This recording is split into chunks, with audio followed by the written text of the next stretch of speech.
everybody, it's Cathy Zielske. Welcome back to my YouTube channel. Today I have a pixel to page process video for you that features a free template and a free cut file designed by me, Cathy Z, for your memory keeping pleasure.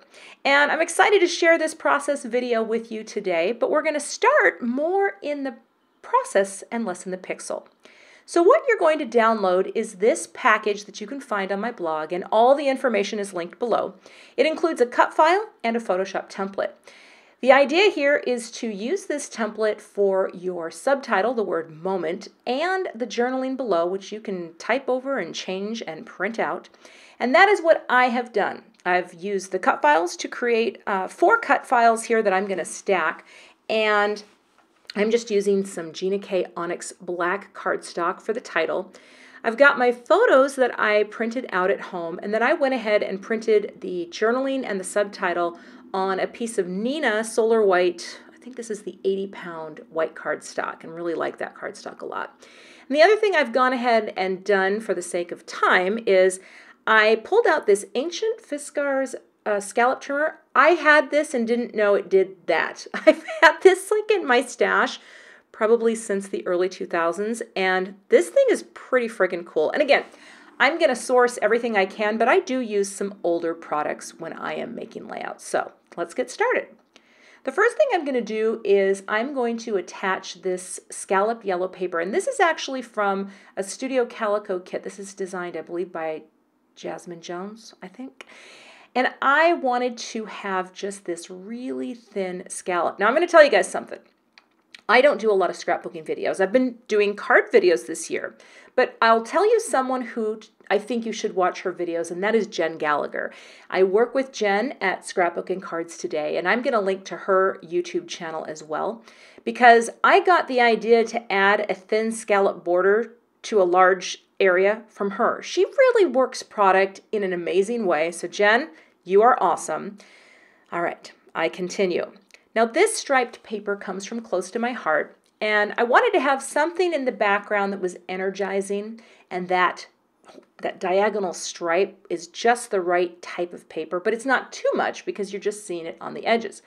And the other thing about this color scheme that I'm choosing, my daughter goes to a college and the colors are gold and black. So considering this layout is all about celebrating literally the magical moment, was now last weekend, where her women's ultimate Frisbee team, and if you don't know about Ultimate, I might have to include some info about Ultimate too, because it's amazing. But let's get back to the scrapbook choices. Here, I cut a couple banners from 2 different colored pattern papers to just add some interest to this page and kind of create a grounding element, and I ended up going with the gray. Now this gray is also close to my heart. I thought it worked better, more subtle. But I want to show you one thing. Speaking of photos, I've been using this product. It's Fenestra Art 5x7. It's a luster coated photo paper. This stuff is cheap and it prints fabulously. So I don't know if you're in the market, but I really like this photo paper. And I use it a lot because I do print mostly at home. I print exclusively at home. So now's just the time where I start figuring out the placement of things. And I know that I want this banner to be directly centered behind that photo because I just think it will look nice.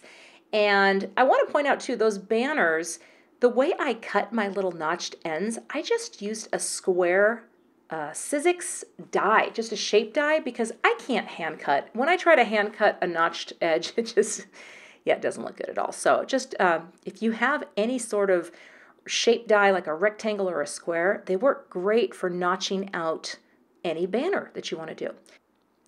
And now what I'm going to do, I'm going to put a little more adhesive down there, but I'm going to just flip my layout over and trim off the excess this way. I don't do scissors very easily, but the metal ruler and the X-Acto knife, that's how I've been trimming things since the dawn of time. So just wanted to show you that really quick, but you can use scissors too. If you have scissors skills, by all means, apply them. All right.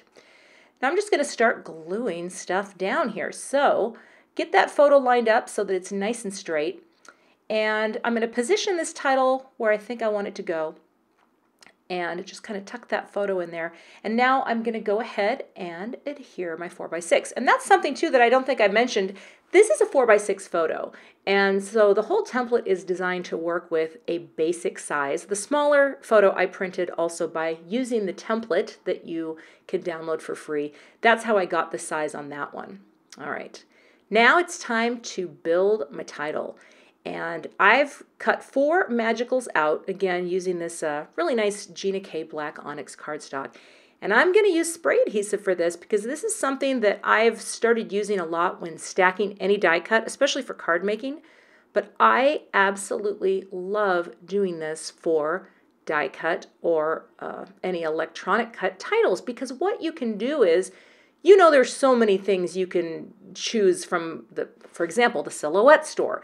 So many cut files. And when you stack these and pick your custom cardstock color or pattern paper, the possibilities are kind of endless. And one of the things that I love about stacking the die cuts is it's almost like you're creating your own custom chipboard, if you will. You know, it's got some dimension and some heft to it. And I love that on a title. I don't like a lot of dimension on layouts, but I really do like stacking die cuts. Now, I'm not very fast at it. I decided not to speed this up because it takes me a while to get that all lined up. But what I'm going to do is go ahead and repeat that 2 more times. So the total number of cuts that are stacked is 4. And with this cardstock, which I think is a 100-pound cardstock, it's really nice and gives me some really nice dimension. And also, you know, once you get the glue, you can move it around a little bit. But look at that. It's like it's custom chipboard. I love it. Now I've gone ahead and added the same spray adhesive to the back, and I'm just going to position that on the page where I want it to be, and just stick an acrylic block over the top and let that set up for a bit. All right, now comes embellishment time. Now I had a cute bunch of stuff from Pinkfresh Studio. Bunch of little things, and I just started cutting some things off of the acetate that it came on. That way, you know, you can just kind of lay it down and see where you might want it to go.